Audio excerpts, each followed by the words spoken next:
Revenge films. I lived in an apartment in the city with my husband, Kevin. I had been working full-time, but when I found out I was pregnant, my husband also wanted me to quit my job, so I resigned from my company and was relaxing during maternity at home. My husband took really good care of me, and every day I would slowly do chores around the house as I waited for my husband to get home from work. I was so happy and had no complaints. However, there was one thing that was bothering me, and that was my mother-in-law. I had no issues with my father-in-law, but I knew that my mother-in-law simply didn't like me. My in-laws were living in the suburbs, deep in the mountains, and every so often they would send us a package. But it would always be full of only my husband's favorite things.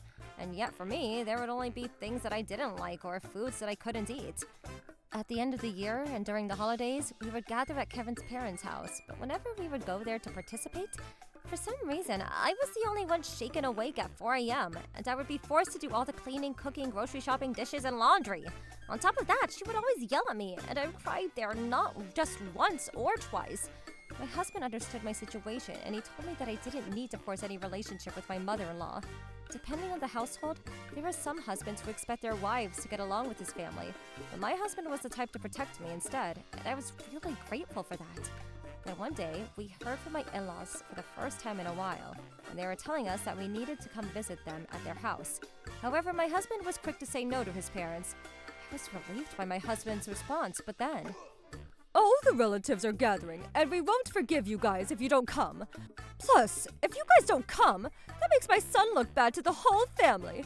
Are you okay with that? My husband didn't want to go, but after thinking about it for a while, we decided to just show our faces.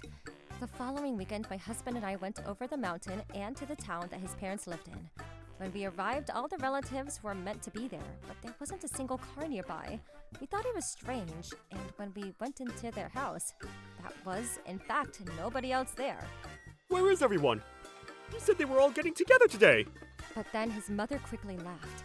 Oh, it looks like everybody was busy and nobody could make it. Are you kidding me?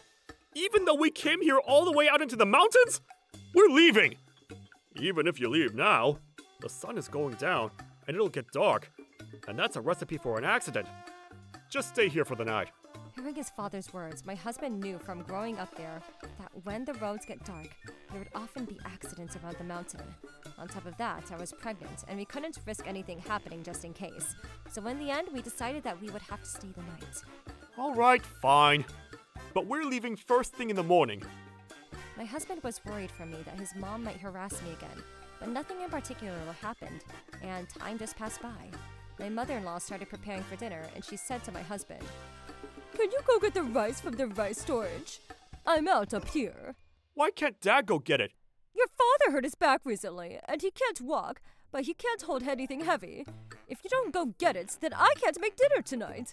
My husband reluctantly went with his dad to go get the rice from the storage. Since the two of them left, I was alone in the house with my mother-in-law. I felt awkward, but then she said to me, There's another storage right over there where I stored potatoes and carrots. Could you go get those? I didn't want to be stuck in the house alone with her, and I thought it was perfect that I would be able to get away from her even for a little bit, so I went to go.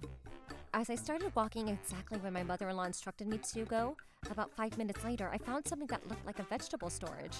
When I went inside, there was in fact many vegetables being stored.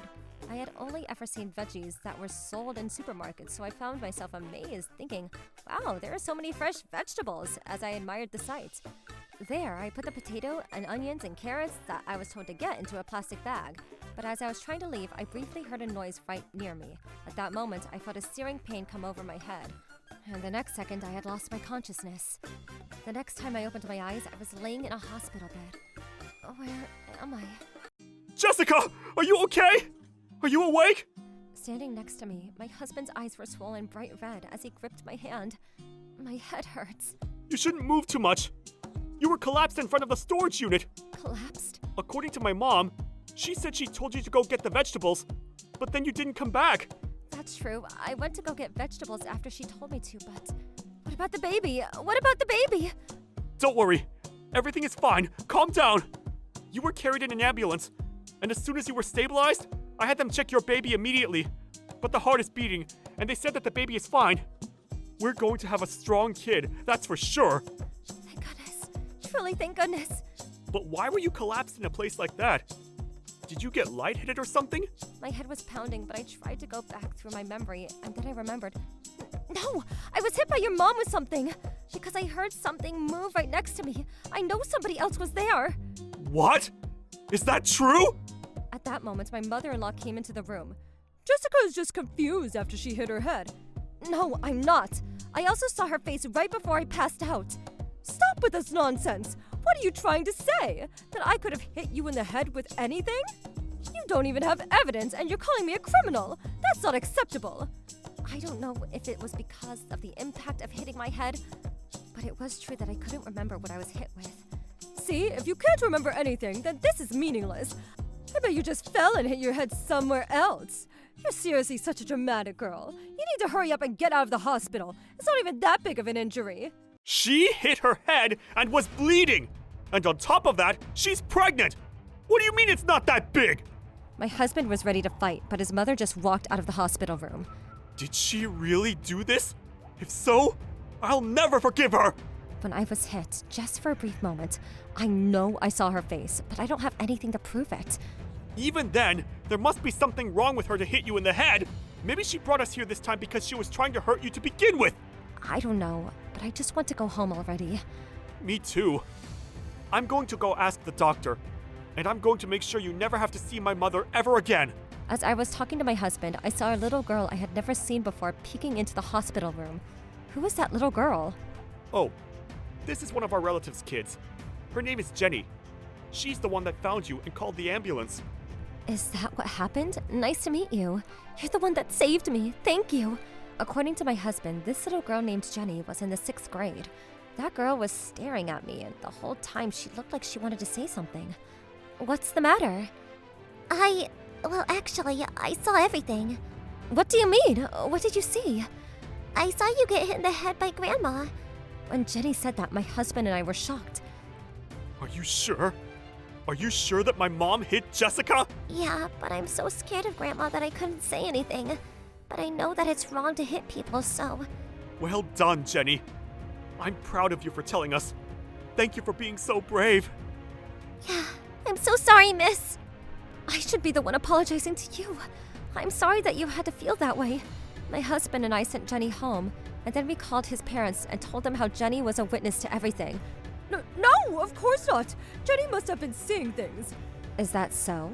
Well then, why don't we check in your husband's golf bags? According to Jenny, you hit me with a golf club.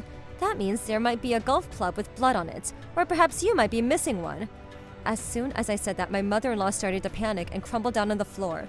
This is all your fault. You shouldn't have hurried up and divorced my son. But instead, you even made a baby. And now it's even harder for you to get a divorce. So I just thought that it would be better if you disappeared completely. What on earth have you done?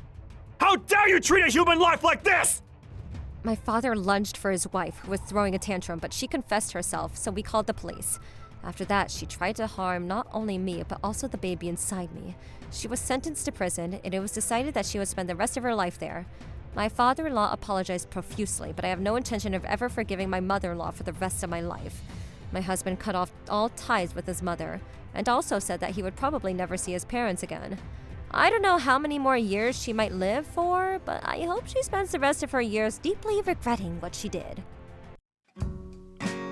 How was today's video? If you enjoyed it, please subscribe, like, and leave a comment. Stay tuned for more.